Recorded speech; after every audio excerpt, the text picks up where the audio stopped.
The morning light crawled through the blinds like an unwanted guest, slicing across Monique Carter's face. She groaned, half buried under a pile of laundry that hadn't made it to the machine in a week. The air smelled faintly of stale perfume and something sour, maybe yesterday's takeout. She blinked at the cracked phone screen on her nightstand. 8:37 a.m., 8 missed calls, 3 from her mother, 4 from her boss, and one, just one, from Tasha. Her stomach clenched at that name. Tasha, her best friend, her sister in everything but blood, or at least, that's what she'd believed until 48 hours ago, before the text message, before the video, before the slow, twisting realization that her world had been quietly crumbling behind her back. Monique sat up, letting the sheets fall away from her body. Her reflection in the mirror across the room glared back, puffy eyes, smeared mascara, and the kind of fatigue that no coffee could fix. She used to love mirrors, used to take pride in the way she could make her curves look powerful, confident, like armor. Now the mirror felt like a courtroom, and she was on trial. She reached for her phone again, thumb hovering over Tasha's message thread. Tasha, I didn't mean for you to find out like that. Please, Mo, can we talk? No, she thought, we can't. She tossed the phone aside and stood up, wrapping her robe around her body. The floorboards creaked under her bare feet as she shuffled toward the kitchen. The fridge hummed, half empty. A few slices of cold pizza, a bottle of wine, and a sticky note from herself. Don't quit. Not yet, she snorted. Guess I should have added, don't kill anybody either. The sound of her own voice startled her. It had been 2 days since she'd spoken to anyone. She hadn't gone to work. She hadn't answered her mother's calls. And she hadn't cried. Not really. That was the worst part. She wanted to, needed to, but the tears were stuck somewhere deep, beneath layers of anger and disbelief. She poured herself a glass of wine. Yes, at 8:45 a.m., and sat at the kitchen table. Her laptop sat open from the night before, still displaying the video that had detonated her life like a bomb. Tasha's laughter, her boyfriend Darius, in the frame, the two of them tangled together on the couch that used to be hers. The video had been posted accidentally, or so Tasha claimed on her close friend's story, except Monique had been on that list. She closed the laptop, pressing her palms to the cool surface, trying to steady her breathing.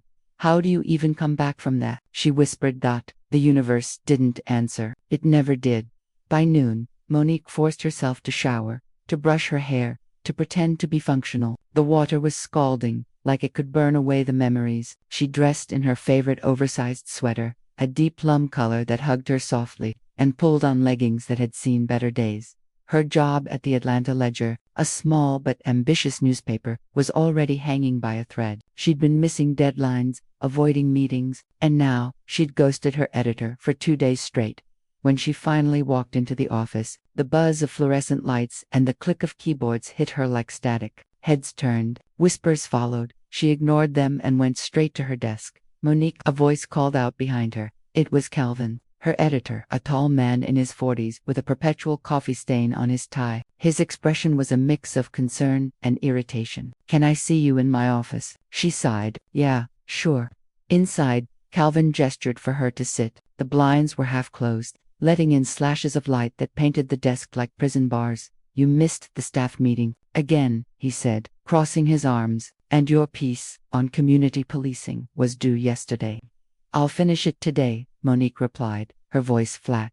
Mo, he softened his tone, you've been one of my best writers since day one, but lately, I've been a mess. She interrupted. I know. He hesitated. Is it personal? Monique met his eyes. Aren't all messes personal? He nodded slowly, then slid a file across the desk. You've got 1 week. Take some time, clear your head, then come back with something real. Something that reminds me who the hell Monique Carter is. She took the file and stood. I'll try. As she left the office, the weight of his words followed her. Something real. She used to know what that meant. Now everything felt fake, brittle, temporary. That night, Monique found herself driving with no destination. The city blurred past in streaks of gold and blue. Atlanta had always been her home, the place where her roots were deep, tangled with jazz and sweat and Sunday church choirs. But now it felt foreign, like a stage where she no longer belonged. She ended up at the Magnolia, a small bar tucked behind an old record store. The place smelled of whiskey and nostalgia. A local band played slow blues, the kind that slid under your skin and stayed there. She ordered a drink and found a seat in the corner, halfway through her second glass. Someone slid into the chair across from her. A woman, maybe late 40s, wearing a burnt orange head wrap and a denim jacket. Her eyes were sharp, but kind. "You look like somebody who's running from something," the woman said. But Monique gave a small laugh. "Aren't we all?" The woman smiled. "Some of us just hide it better." "Name's Evelyn." "Monique," she replied. They talked about nothing, about everything. Evelyn was a painter, recently divorced, trying to start over. There was something magnetic about her calmness, her ability to sit in silence without making it awkward. At one point, Evelyn asked, "What broke you?" Monique froze, glass halfway to her lips. "What makes you think I'm broken?" Evelyn's smile didn't fade. "Because I can see the cracks, doesn't mean you're finished. Sometimes, that's how the light gets in." The words hit her harder than she expected. For the first time in days, she felt something like release, a small, trembling breath that almost became a laugh. "Maybe," Monique said, "maybe you're right." When she finally drove home, the city was asleep. Streetlights flickered over her windshield like distant stars. She parked, sat in silence for a long time, then reached into her bag and pulled out her journal, the one she hadn't opened since college. She wrote 3 words on the first page: "Start again." Somehow. Then she looked up at the mirror on her dashboard. Her reflection stared back, tired, wounded, but alive. "Okay," she whispered to herself, "let's see who you really are." And for the first time in years, Monique Carter didn't look away. The next morning came quietly, like a thief trying not to wake her. Monique lay still in bed, her arm draped over her face, listening to the faint hum of the city beyond her window. Somewhere in the distance, a siren wailed, long, lonely, and tired, like the sound of a city exhaling.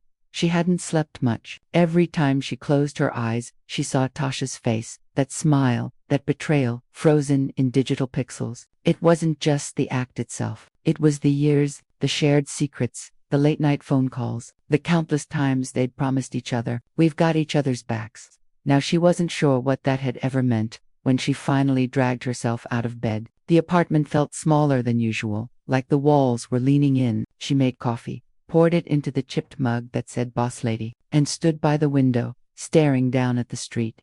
People walked with purpose, women in bright blazers, men with headphones, joggers panting in the morning heat. The world kept moving. That, somehow, felt like an insult. Her phone buzzed. Unknown number. She almost ignored it, but something, maybe instinct, made her answer. "Hello, Monique Carter." The voice was female.com, but professional. "This is Detective Ross from the Atlanta PD. I'm calling about an incident report filed under your name last night." Monique blinked. "I didn't file any report. Actually, it appears someone else filed it for you." A pause. "A woman named Evelyn Marks." Monique's stomach flipped. "Evelyn what? Why would she?" "It concerns a vandalism case. Someone keyed your car around 2 a.m. She said she witnessed it, took photos, and listed you as the owner." Monique exhaled sharply. "That's great. Just what I needed." The detective continued, "If you can come down to the precinct this afternoon, we'd appreciate it. Evelyn will be there too." Monique agreed automatically, though her mind was already spinning. Evelyn, the woman from the bar, the one with the calm eyes and the head. How had she even known which car was hers? By the time Monique reached the precinct, the sun was high, and the city's heat clung to her skin like syrup. The building smelled like old paper and coffee. A uniformed officer led her to a small waiting area where Evelyn sat, flipping through a magazine, as if this were a casual social visit. "Hey there," Evelyn said with a small smile. "Didn't think I'd see you again so soon." Monique sat down beside her. "You filed a report for me." Evelyn nodded. "I was walking past the bar, after closing up my studio, saw this young girl scratching up your car like it owed her money. Figured I should step in." "Did you?" Monique's voice cracked slightly. "Did you recognize her?" Evelyn tilted her head. "Pretty sure I did. Slim girl, maybe late 20s, blonde weave, red nails." Kept mumbling something about a lying bitch. Monique's breath caught. Tasha. The name left her lips like poison. Before she could process the swirl of emotions, Detective Ross entered. She was tall, efficient-looking, with eyes that missed nothing. "Ms. Carter, Ms. Marks, thank you for coming. We're reviewing the footage now, but it seems Ms. Marks' account checks out."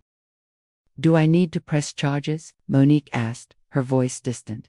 "That's up to you," Ross said. "If it's who you think it is, you have every right to." Monique stared at the tabletop. "I'll think about it." When the detective left, Evelyn reached out and touched her hand. You don't have to fight every battle, head-on, baby. Some of them, you just walk away from. Monique managed a weak smile. That's easy for you to say. Evelyn chuckled softly. Honey, I've walked away from more fires than I can count. You just haven't learned your walk-away rhythm yet.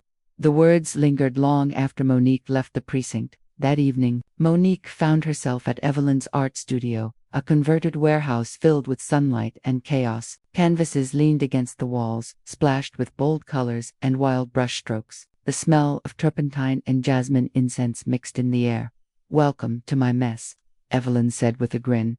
Monique wandered, drawn to a painting near the back, a woman's silhouette, fractured into pieces, as though her body were made of shattered glass. But her eyes, painted in deep gold, burned through the fragments. What's her story? Monique asked. Evelyn smiled wistfully. That one, she's me. Or maybe she's all of us, broken, but still shining. Monique traced a finger near the edge of the canvas. I wish I could look at my own cracks that way. You can, Evelyn said softly. You just haven't given yourself permission yet. They stood in silence, the afternoon light turning the room amber. For a brief moment, Monique felt something she hadn't in days. Peace, not happiness, not forgiveness, but the stillness before both. Evelyn handed her a brush. Paint something, Monique laughed. I can't paint. Good, Evelyn said. That means you won't overthink it. Monique hesitated, then dipped the brush into a streak of blue and dragged it across an empty canvas. It felt ridiculous at first, messy, meaningless, but then she added another line, then another. Soon, shapes began to form waves, maybe movement, chaos. Her chest loosened. When she finally stopped, Evelyn was watching her with a knowing smile. Looks like someone found her way back to breathing. Monique looked down at her creation. It was uneven, wild, imperfect, but it was hers.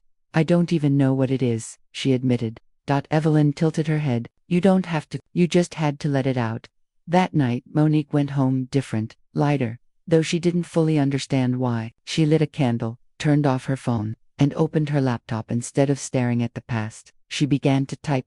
At first, it was just words, fragments of thoughts, pieces of feelings, too tangled to name. But soon, they began to form something else. Not her old article about policing, something personal, raw, a story about betrayal, forgiveness, and the invisible weight women carried. She wrote for hours, her fingers trembling as if her soul had found a voice again. By the time she stopped, the sky outside was bruised with dawn. The following morning, her phone buzzed with a message from Calvin. Calvin, saw your draft, didn't expect this. It's brilliant. Mo, personal, human, exactly what we've been missing. Monique stared at the message, stunned. She hadn't even realized she'd hit send. But something about his words made her chest ache in the best possible way. Then, second message came from an unknown number. Unknown. You think you can just erase me? You'll regret this. Her pulse spiked. No name, but she knew. Tasha. Monique took a deep breath, fingers trembling as she typed back. You already erased yourself. Then she blocked the number. Later that day, she drove back to Evelyn's studio. She carried the half-finished painting with her, wrapped carefully in a towel. When she arrived, she found Evelyn sitting on the floor, surrounded by old photographs. You ever look at a picture, Evelyn said, and realize you don't recognize the woman you used to be? Monique sat beside her. Every damn day. Evelyn handed her one of the photos, a younger version of herself, smiling beside a man with kind eyes. He left when I got sick. Said he couldn't handle watching me fall apart, so I painted instead. Guess we both found our ways of not dying. Monique looked at her, something stirring in her chest. You ever stop missing him? Evelyn smiled, sad and soft. No. But I stopped waiting for him to come back. Monique nodded slowly. Maybe that's the real healing. Not erasing the pain, just learning to live around it. Exactly, Evelyn said. You learned to build something new in the space that hurt used to take. They sat in silence for a while, surrounded by colors and ghosts. That night, as Monique walked back to her car, she passed a thrift shop window. Something caught her eye, an old framed mirror, its edges chipped, glass slightly warped, for reasons she couldn't explain. She went inside and bought it. Back home, she hung it in her living room. The reflection was imperfect, bending light in strange ways. But when she looked into it, she saw something different. Not the broken woman from days ago, but someone in the process of becoming. She smiled at her reflection, whispering softly, still here, And for the first time since the betrayal, she believed it. The knock came just after midnight. 3 sharp raps, too confident to be a stranger, too deliberate to be an accident. Monique froze. She'd been lying on her couch, laptop open, half writing and half drifting in the glow of her Numera. Outside, rain whispered against the windows, soft but relentless. She waited, pulse thudding in her ears. Then came the voice. "Mo, it's me." Her stomach turned. That voice honeyed, cracked, unforgettable. Tasha. Monique stood, every nerve tightening. She hadn't seen her since the night of the betrayal, hadn't even said the name out loud until Evelyn had forced it out of her. Now that name had come to her door. She opened it slowly, half expecting a ghost. Tasha stood in the hallway, soaked to the bone. Her mascara had bled down her cheeks. Her blonde weave hung limp and wet, but it was her eyes that hit hardest, bloodshot, trembling, desperate. "Can I come in?" she whispered. Monique stared at her, the air thick between them. Part of her wanted to slam the door. The other part, the stupid, loyal, soft part, hesitated. 2 minutes, she said flatly. "Then you're gone." Tasha stepped inside, dripping water onto the floorboards. She smelled faintly of vodka and rain. The silence stretched. "You changed the locks," Tasha muttered. "Of course I did." A bitter laugh escaped her. "Guess I earned that." Monique crossed her arms. "Why are you here?" Tasha swallowed. "Because I made a mistake, a big one, and I can't sleep, can't think, can't breathe without trying to fix it." Monique's eyes hardened. "You mean the article you stole, the editor you slept with, or the car you keyed last night?" Tasha flinched, guilt flickering across her face. "So she told you." "She did. Lucky for you, I didn't press charges." Tasha looked down. "I wasn't trying to ruin you, Mo. I was just lost." Monique laughed bitterly. "Lost? You posted my work under your name, Tasha. You destroyed our friendship, my reputation, and then had the nerve to vandalize my car. That's not lost. That's malicious." Tasha's lip quivered. "You don't understand what it's like being me." "Oh, please," Monique snapped. "I understand perfectly. You were jealous. You couldn't stand watching me rise while you were stuck hustling freelance gigs." Tasha's eyes burned. "You think you're better than me. I was your friend."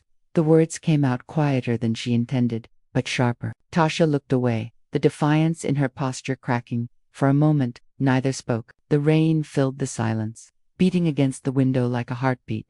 Then, Tasha said something Monique didn't expect. "It wasn't just jealousy." Monique frowned. "Then what?" Tasha hesitated, then took a deep breath. "He told me to." Monique blinked. "Who?" "Calvin." The name hit her like a slap.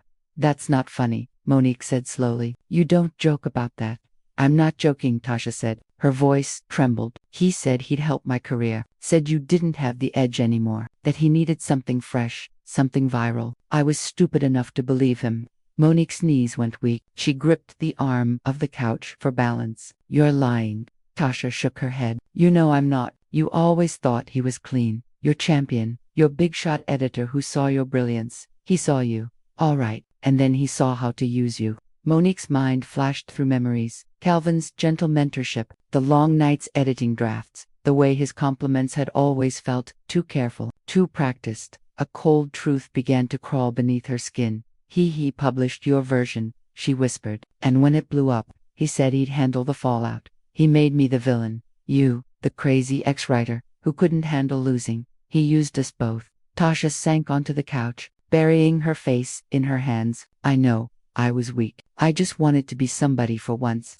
Monique felt her anger dissolve into something more dangerous. Clarity. "You weren't the only one he played," she said softly, "but you chose to help him." Tasha looked up, eyes swollen. "I don't expect forgiveness. I just needed you to know. He's still using your name, Mo. He's pitching a book deal based on your drafts. All of it." Something inside Monique snapped. Not rage, not grief. Something purer, a spark of purpose. "Get out," she said. Tasha flinched. "Mo, please, get out this time." Monique's voice didn't shake. It was steady, cold, final. Tasha stood slowly, tears mixing with rain. She lingered at the door, searching for something. Redemption, maybe. But Monique didn't look up. When the door shut behind her, the silence that followed wasn't empty. It was electric. The next morning, Monique drove to the Atlanta Journal office with a calm she didn't recognize. Her reflection in the elevator mirror looked different, tired, yes, but sharp, awake. She marched into Calvin's office. He looked up, startled, mid-phone call. "Mo, I was just save it," she said, dropping a stack of printed emails on his desk. "You and I need to talk." He blinked. "What's this?" "Proof," she said evenly. "Proof that you used my drafts to ghostwrite Tasha's features. Proof that you manipulated both of us to build your own little media empire." Calvin laughed nervously. "Come on, Monique. You're overreacting." "Am I?" She leaned forward. "Because the timestamp metadata says otherwise. And guess who's CC'd in half those attachments?"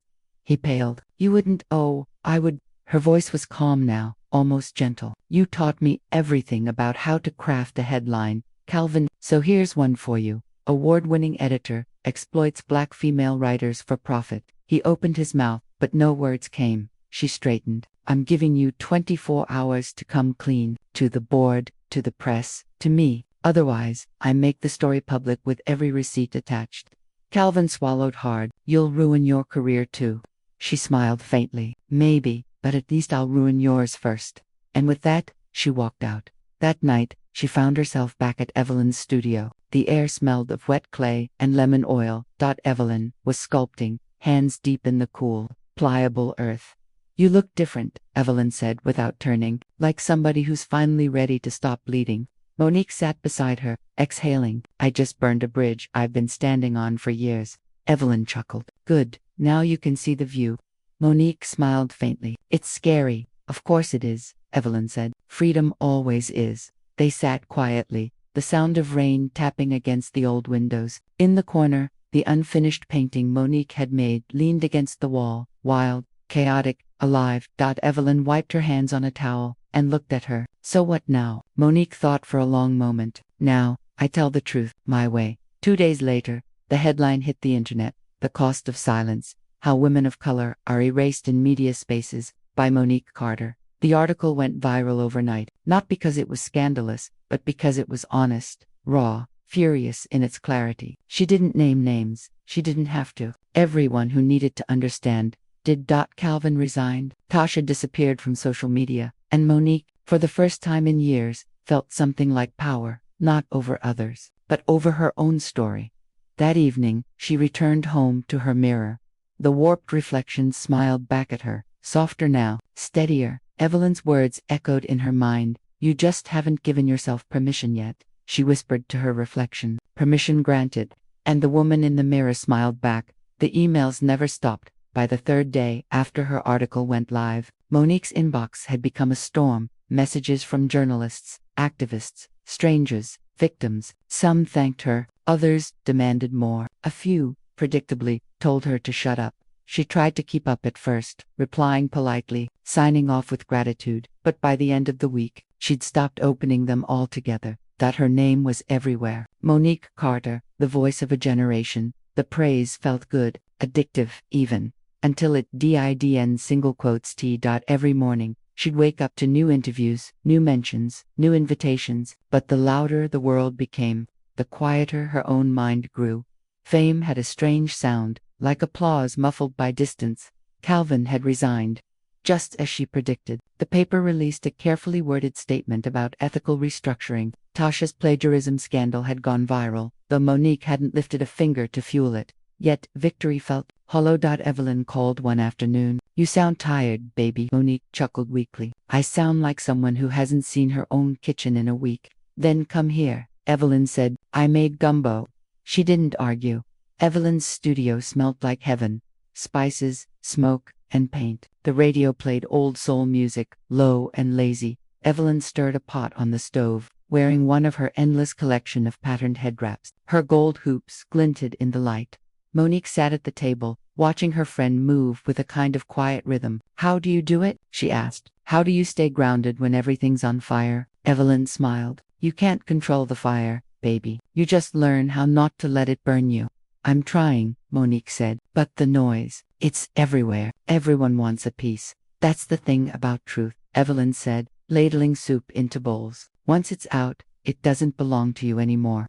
They ate in silence for a while. The gumbo was rich, thick, full of heat and memory. It reminded Monique of her grandmother's kitchen, the smell of okra and pepper, the laughter between women who'd been through too much to fear anything anymore. Evelyn watched her carefully. What's next for you? I'm thinking of writing a book, Monique said, about the whole thing, about what it's like being erased. That's a heavy story. So is living it. Evelyn nodded. Then, tell it, but don't lose yourself in it.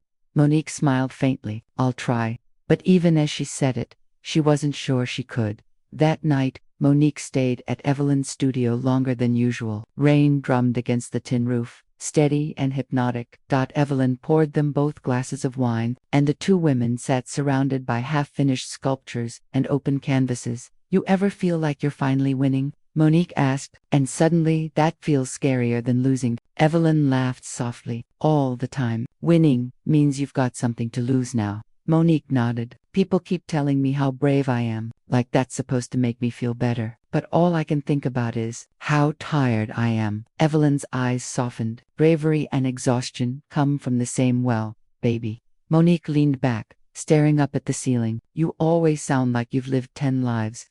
Evelyn's smile faltered just slightly. Maybe I have. Monique tilted her head. What's that supposed to mean? For the first time, Evelyn looked uneasy. It means I've made my share of mistakes. Big ones. Monique frowned. Like what? Evelyn hesitated, her gaze drifting to a small, locked drawer near her easel. Some stories, she said finally, ain't ready to be told yet. The tone of her voice sent a chill down Monique's spine. Not fear, exactly, but curiosity edged with unease. Days passed. Monique threw herself into her new project, a book that mixed memoir with essays. Her publisher, Crownlight Press, offered a deal that made her dizzy. 6 figures, national release, full creative control. It was everything she'd dreamed of. Yet she felt strangely detached from it all. At night, she'd find herself standing before the warped mirror, watching her reflection blur and twist. Sometimes, she'd swear the reflection blinked a moment slower than she did. Get some sleep, she'd mutter to herself, but she rarely did. One morning, she found an envelope slid under her apartment door. No name, no address, just a single photograph inside. It was a black and white picture, grainy, old, 2 women standing arm in arm in front of a mural. One of them looked like Evelyn. On the back, written in neat block letters, ask her about Ruth. Monique stared at the words, a strange unease spreading through her. She turned the photo over again. Evelyn, unmistakably younger, smiling beside a woman she didn't recognize. Who was Ruth? That evening, she confronted her. Evelyn was working on a sculpture when Monique arrived, hands deep in clay. Monique placed the photo on the table between them. Evelyn froze. Where did you get that? It was left at my door, Monique said. Who's Ruth? Evelyn's face drained of color. For a long moment, she said nothing. Then she whispered, she was my sister. Monique waited. Evelyn stepped back, wiping her hands on her apron. She died 20 years ago. I'm sorry, Monique said softly, but why would someone send me that photo? Evelyn looked at her with eyes that suddenly seemed older, heavier. Because Ruth didn't just die, baby, she disappeared, and people like to make ghosts talk. Monique frowned. You think someone's trying to threaten you, not me.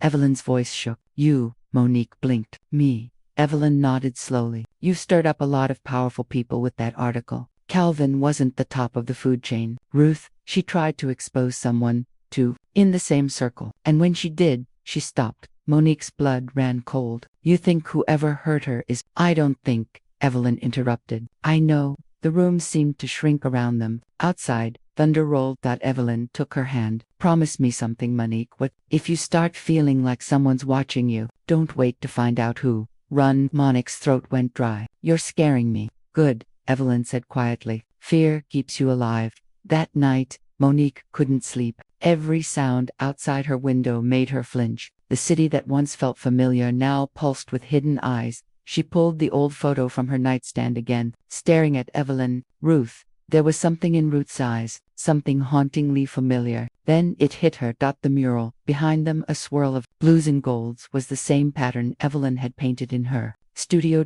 Not inspired by her sister, Monique realized it was her sister. Her phone buzzed. A message from an unknown number. You're next, truth teller. Monique's breath caught. She dropped the phone, heart pounding. When she looked up, the mirror across the room flickered just for a second, as if someone had moved behind her reflection. The city looked different now. Every shadow felt like a whisper. Every familiar corner seemed to hold a secret. Monique drove with her windows up and music low, scanning her rearview mirror every few minutes. She'd laughed at paranoia once. Now, it felt like Alma. She hadn't heard from Evelyn in 3 days. The last message she got was short: "Don't dig too deep." They still listen. But Monique couldn't stop herself. Curiosity was her curse and her calling. She started with the photo. The mural behind Evelyn and Ruth wasn't random. She recognized it. After hours of searching, she found it, an abandoned art district on the city's south side. Long since gentrified into coffee shops and yoga studios, the mural was still there, faded, cracked, but unmistakable. Blue and gold spirals twisting like a storm. At its center, the faint outline of a woman's face, half erased by time. Monique ran her fingers along the paint, her heart beating fast. Someone had tried to scrub it away, but not completely. "Beautiful, isn't it?" The voice startled her. She turned to see a man standing a few feet away, mid-40s, lean, wearing a maintenance uniform. He smiled politely, though his eyes were cautious. "She used to come here every week," he said. "The woman who painted that, Ruth, I think her name was." Monique's pulse quickened. "You knew her." "Knew of her," he said. "Worked in the building across the street back then. She was loud, fearless, always talking about corruption, about some truth she was chasing." He shrugged. "Then one day, she stopped showing up. Heard she moved, or something." "Or something," Monique repeated softly. The man looked at her more closely. "You a reporter?" She hesitated. "Sort of." He nodded slowly. "Then maybe you should leave this one alone. Some stories don't want to be told." That night, Monique couldn't get Ruth's name out of her head. She searched every database she could access: police records, missing persons, old newspapers. But the trail ended abruptly in 2005. No death certificate, no case file, just silence. Finally, she tried something desperate. She used Evelyn's last name, Marks. One result appeared: an old archived article titled, "Local Activist Found Dead. Police Rule Overdose." The attached photo made her blood run cold. It was Ruth. The article was vague, almost suspiciously so. No witnesses, no follow-up, no mention of her activism or the mural movement she'd led. Just a throwaway tragedy, forgotten by time. Monique leaned back, staring at her screen. Her instincts screamed. It was no overdose. She drove to Evelyn's that same night. The studio lights were off, but the door was unlocked. Inside, the air felt wrong. Still, the scent of paint and incense was gone, replaced by something metallic. "Evelyn," she called out. No answer. She stepped deeper into the studio, her shoes creaking on the wooden floor. A single candle burned on the table, next to an envelope addressed to her. Her hands trembled as she opened it. "If you're reading this, it means I didn't listen to my own advice. They found out. Don't trust anyone from the paper, especially not the ones pretending to help you. Ruth died because she tried to expose the same people who controlled your story, and now they'll come for you. There's a name you'll need: Samuel Grayson. He was Calvin's boss. Find him before they find you. Remember, the truth is never lost. It's just buried." Evelyn. Monique's vision blurred. "No, no, no, no." She called Evelyn's name again, her voice cracking. No response. Only silence and the candle's trembling flame. She stumbled toward the back door and saw the smear of red on the wall. Blood. Her breath hitched. She backed away, her phone slipping from her hands. Before she could dial 911, something moved outside, a shadow crossing the window. She froze. Then, through the reflection of the mirror hanging near the door, she saw it, a tall figure in a dark coat, standing just beyond the glass, watching her. The face was obscured, but the posture, the stillness, it wasn't random. Someone had been waiting. Monique grabbed the nearest thing she could, a sculpting tool, and bolted through the side exit. The rain hit her like needles. She ran until her lungs burned, until the studio lights disappeared behind her. Hours later, she sat in her car, shaking, drenched, parked in a motel on the outskirts of town. Her hands were streaked with clay and blood.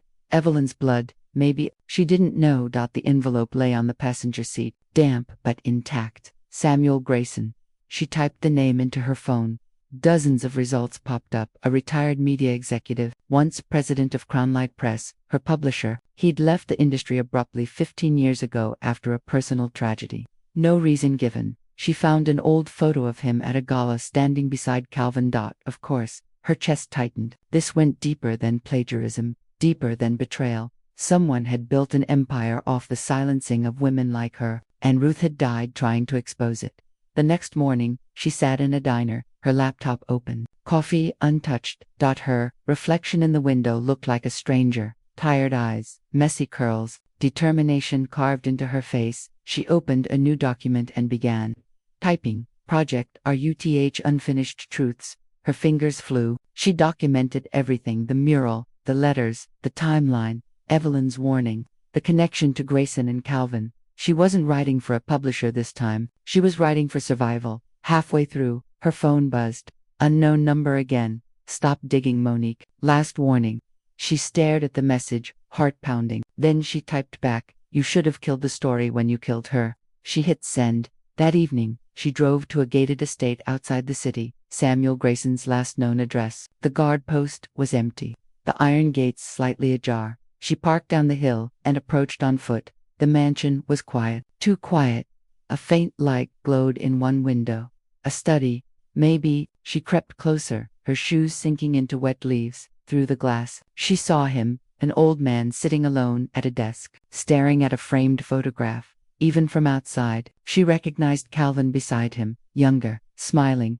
And next to them, Ruth, her breath caught. He looked up suddenly, as if sensing her presence. His gaze met hers through the glass. For a moment, they just stared at each other, predator and prey, though she couldn't tell which was which. Then, slowly, he smiled. The lights inside went out. Monique ran, branches whipped her arms, rain blinded her, but she didn't stop until she reached her car. When she slammed the door shut, her phone lit up again. A new message. Photo received. Nice shot. SG. Her blood ran cold. She looked down at her camera app. Somehow, a picture had been taken, not by her, but of her. It showed her face in the rain, eyes wide, taken from just a few feet away. That night, she drove back into the city, her hands trembling on the wheel. The mirror in her apartment awaited her, cracked slightly now, warped like her reflection. She whispered to herself, they want me scared. Then, louder, but I've been scared before. Her reflection stared back, fierce and defiant, eyes dark with purpose. Ruth tried to expose them, and died. Evelyn tried to warn her, and disappeared. Now it was her turn. She lifted her phone, opened her recorder, and whispered, my name is Monique Carter. If anything happens to me, this is my story. The red recording light blinked like a heartbeat. Outside, thunder rolled again, long and low, like the sound of a truth clawing its way to the surface. The storm had passed, but the air still smelled like metal. But Monique hadn't slept for 2 days. Her apartment was dark, except for the glow of her laptop screen. Documents, screenshots, and recordings sprawled across her desktop, like fragments of someone else's nightmare. She replayed Evelyn's last message again, the static-heavy voice trembling through her speakers. Grayson isn't just a man, he's a machine, a story-eating machine. Monique didn't know what that meant, but she was about to find out. She traced Grayson's career through old archives. In the late 90s, he'd launched Crown Light Media, a conglomerate built on truth and transparency. The irony almost made her laugh. Then came a string of unexplained shutdowns. Podcasts, indie magazines, activist voices, all silenced within months of getting sponsorship from Crown Light. Ruth's name appeared twice in the same year, once in an exposé about industrial pollution, and again in a leaked list of whistleblowers connected to a class action lawsuit. The case vanished before reaching court. Her gut twisted. This wasn't coincidence. It was clean up. And Calvin, her mentor, her betrayer, had been the bridge between both worlds. He'd funneled her book ideas straight to Crown Light's ghost apartment, where Grayson's editors recycled them, washed them clean, and rebranded them as original works for corporate-approved writers. They weren't stealing stories, they were erasing people. Monique's walls were covered in printouts and sticky notes. Ruth, Evelyn, Calvin, Grayson, connected by red string-like veins. She took a deep breath, recorded a new note on her phone. They used me to silence others, but I'm not staying quiet. Not again. Her phone buzzed. Mid-recording. Unknown number again. This time, a voice message instead of text. She hesitated, then pressed play. A low male voice whispered, "Truth is expensive, Monique. You can't afford it." Click. Her hands trembled, but her fear was gone. Only anger remained. She met with Darius that afternoon, her ex. the one she'd driven away years ago. He was a tech reporter now, known for digging up government leaks. He looked older, calmer, but his eyes lit up when he saw her. Been a long time, he said. Not long enough, she shot back, then softened. I need your help. She laid out the evidence, the letter, the photo of Ruth, the text threats. Darius whistled low. Damn Mo. This isn't journalism. This is war. I know. He leaned back. You realize if you publish this, they'll burn you alive online. Discredit everything you've done. They already did, she said quietly. They used my words to destroy me. I'm just taking them back. He smiled slightly. That same half smile she used to love. You haven't changed. Oh, I have, she said. You just wouldn't recognize it. They decided to act. Darius would dig into Crown Light's servers through an old whistleblower contact. Monique would confront Calvin publicly. It was reckless, maybe suicidal, but every great story began that way. The next day, she showed up at the City Tribune, Calvin's new workplace, wearing her press badge like a shield. He froze when he saw her in the hallway. Monique, you didn't think I'd find out, she said. Her voice was calm, deadly. About Ruth. About Grayson, about the ghost stories you built careers on. His face drained of color. You don't understand. No, she cut in. You don't. You took my name, my pain, and sold it as content. You built your reputation on women who didn't survive you. People were watching now. Interns, editors, whispers spreading like wildfire. Monique, he hissed. Not here. Where then? She said. At Ruth's grave, or Evelyn's empty studio. For a moment, he looked human. Guilt flickering in his eyes. Then it was gone.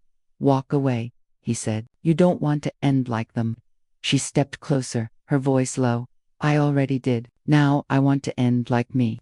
She turned and walked out, leaving silence in her wake. That night, her email exploded with anonymous leaks, contracts, NDAs, private memos from Crown Light. Someone inside was feeding her. One document stood out. Operation Echo, asset acquisition, subject R, marks. It detailed surveillance of Ruth, including financial manipulation, media smearing, and termination approval. Her stomach turned. It was a kill order, dressed as bureaucracy. She forwarded everything to Darius, then printed a copy for her own safety. But when she returned from the printer, her front door was open. She froze. A single photograph lay on her kitchen counter, one of her, asleep, taken through her bedroom window. Monique didn't scream. She'd run out of fear a long time ago. She checked her laptop files, deleted, drives wiped. Whoever broke in didn't take anything. They erased it all. But they'd made one mistake. They'd left the printout untouched. She stared at it. Ruth's name highlighted in red. They wanted her story gone, but she was still here. By morning, she was gone from her apartment. No trace, no online presence, no phone. Darius got a single email later that day from an encrypted account. Meet me where she started. Bring the truth. He knew exactly what that meant. The mural, the art district was quiet when he arrived, sunlight filtering through dust. Then he saw her, Monique, wearing a black coat, standing before the mural, spray paint can in hand. She turned as he approached. Thought they got you, he said. They almost did, she said softly. But they forgot one thing. What's that? She smiled faintly. Stories don't die. People do. She handed him a flash drive. This has everything. Names, dates, transfers. If they find me, publish it. No edits. Monique, promise me. He hesitated, then nodded. I promise. She stepped back, looking at the mural. The faded spirals now looked like eyes, watching her. Ruth started this, she said. I'm just finishing it. That night, Crown Light's headquarters caught fire. The news called it an accidental electrical surge. But Darius knew better. An hour before the explosion, he received a final message from Monique's encrypted address. The truth doesn't burn. Attached was a photo, the mural, glowing red in the firelight, her silhouette standing before it one last time. Days later, her story went live. The ghostwriters, inside Crown Light's machine of silence. Anonymous author, but the world knew. The article went viral in hours, sparking investigations, protests, resignations. Grayson's name became poison in every newsroom. And somewhere out there, maybe under a new name, maybe in another city, Monique was alive. Or maybe she wasn't. Either way, her voice lingered. Truth is a weapon. I just learned how to aim it. The world had gone silent after the fire. News anchors filled screens with speculations. corporate sabotage, political retaliation, conspiracy theories, but no one said her name, not once. Monique Carter had become a ghost in her own story, but ghosts had power. They whispered where the living COULDN single quotes to. 2 weeks after the explosion, an encrypted message appeared in Darius's inbox. No sender. Just 3 words. Finish the ending. Attached was a short video file. He hesitated, then pressed play. The image flickered. Monique, in a dim warehouse, camera shaking slightly. Her curls were pulled back, face bruised but eyes burning with fire. Behind her, piles of old paper archives, stamped Crown-like confidential. If you're watching this, it means they know I'm still alive, she said. They'll come after the story again, but this time, I'm ready. She paused, holding up a single folder marked Echo Originals. Ruth's death wasn't an accident, neither was Evelyn's disappearance. They were the first to fight a system that feeds on stolen voices. Her hand trembled slightly, but her tone stayed steady. Grayson thought he could erase people like us, but you can't erase what's already written, in truth. She glanced off camera, then back. I'm going to him. If I don't come back, tell the world the machine is still running. The video cut off. Darius's heart pounded. She was alive, and she was walking into the lion's den. Grayson's estate was still under police surveillance, but money and power made walls porous. Through a network of ex-reporters and hackers, Darius tracked him to a private compound in Virginia, a rehabilitation retreat for executives facing scandals. That night, under a moon pale as old paper, Monique arrived at the gates. She ditched her press clothes for something simpler: jeans, boots, and a dark hoodie. No more armor, no more disguise. In her hand, a small digital recorder. When the guard asked for ID, she smiled. Tell him Ruth sent me. The man froze, then, wordlessly, opened the gate. The mansion was almost empty. Expensive silence, empty wine glasses, power decaying in slow motion. Grayson sat by the fire, wrapped in a blanket, his once commanding frame reduced to something frail. When Monique stepped inside, he didn't look surprised. So you're the Echo, he said softly. The last one. I'm the one you didn't kill, she replied. He smiled faintly. Not yet. She set the recorder on the table between them and pressed the red button. Tell me, Samuel, why her? Why Ruth? He sighed, looking into the flames. She believed truth could change the world. I knew better. Truth only feeds those who own it. You owned her voice, her death.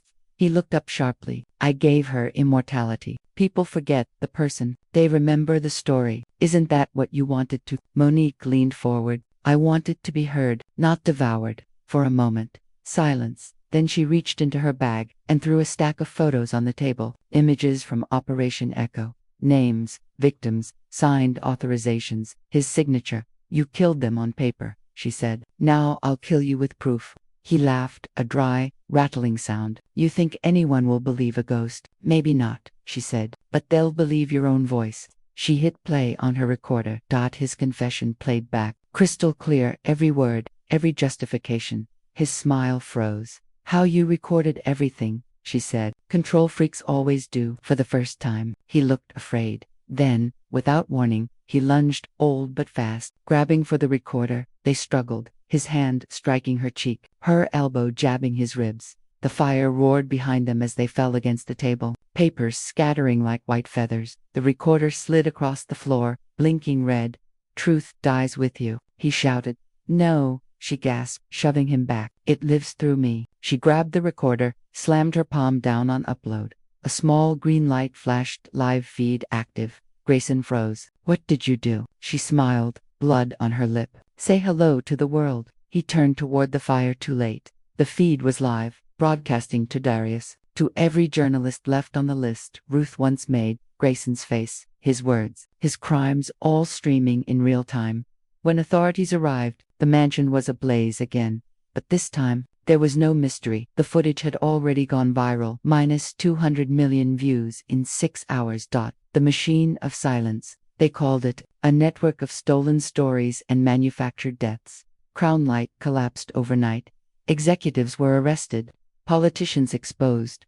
Careers burned. To Ashdod and Monique Carter, she vanished again. Some said she died in the fire. Others swore she was seen in New Orleans, writing under a new name. A few believed she'd become something else, a myth, a warning, a symbol. Months later, a small independent bookstore received an anonymous package. Inside, a manuscript titled The Truth We Bury. No author listed. The dedication read simply, "For Ruth, for Evelyn, for every woman who refused to be silent." Darius read the first page aloud at the store's open mic night.